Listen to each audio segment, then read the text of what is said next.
এই যে আপনি আমাকে যে বলতেন না যে আপনি কেন আসতে চান না সামনে, কথা কেন বলতে চান না, আমি কিন্তু আপনাকে একটা উত্তর দিতাম যে কথা কি নিয়ে বলবো। আমার মানে কথা তো আমার কাজের কারণে আসবে, আমি যদি কাজ না করি আমি কি নিয়ে কথা বলবো। তো 2006 সালে আপনি মিডিয়া জগতে পা রেখেছিলেন লাক্স চ্যানেলের সুপারস্টারের মাধ্যমে, এবং এটা 2025 মানে 26 আসতে যাচ্ছে, 20 বছর হতে চলছে আপনার ক্যারিয়ারের। আপনার কি মনে হয় যে এই ইন্ডাস্ট্রি আপনাকে কতটা আপন করে নিয়েছে এবং আপনি এই ইন্ডাস্ট্রিকে কতটা আপন ভাবেন?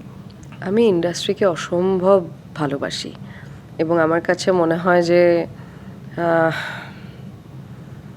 আমার বাবা মা, আমার ভাই সবচেয়ে আপন এবং সবচেয়ে ইম্পর্ট্যান্ট মানুষ আমার জীবনে।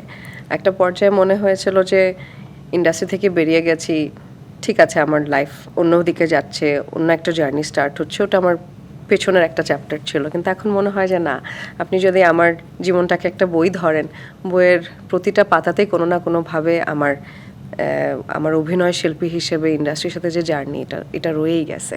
এবং আমি যেটা বলছি, আমি কথাবার্তা বলার ব্যাপারে খুব, আমাকে অনেকেই ভুল বোঝেন যে আমি আসলে কথা বলি না, না কুচু, এই ওয়ার্ডটাই বললাম।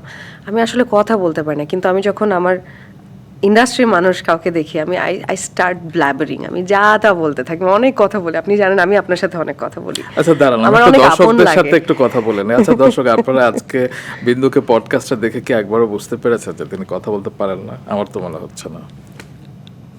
আমি আপনার সাথে কথা বলছি, এই কারণে আমি হয়তো কিছুটা কথা বলতে পারছি, কিন্তু আপনি যান বাইরে আমাকে দেখেন, আমি চুপচাপ ভূতের মতো দাঁড়িয়ে থাকি। আমি কিন্তু আসলে বিন্দু, আপনাকে যারা ভালোবাসে তারা তো আপনার কাছ থেকে কথা শুনতে চায়, কারণ ভেতরের মানুষটাকে তারা একটু জানতে চায়, বুঝতে চায়, কারণ এটা যুগের চাহিদা বলেন, আর ক্যামেরার বাইরে মানুষটাকে এই জানার একটা চাহিদার অধিকার কিন্তু ব্যাপারটাও না তাদের আমি আছে। বুঝি না কেন। আমার কাছে মনে হয় কি, এই যে আপনি আমাকে যে বলতেন না যে আপনি কেন আসতে চান না সামনে, কথা কেন বলতে চান না, আমি কিন্তু আপনাকে একটা উত্তর দিতাম যে কথা কি নিয়ে বলবো।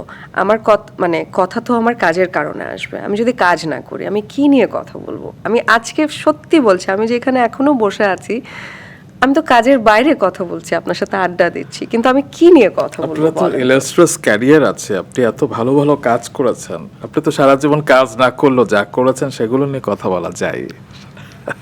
পেছনের দিকে আর ফিরে কত তাকাবো, পেছনের দিক থেকে আসলে সুখের সময়টাই নেই, ভালো লাগার সময়টুকু চিন্তা করি, কিন্তু ওইটা নিয়ে আসলে কতখানি কথা বলবো, কতক্ষণ কথা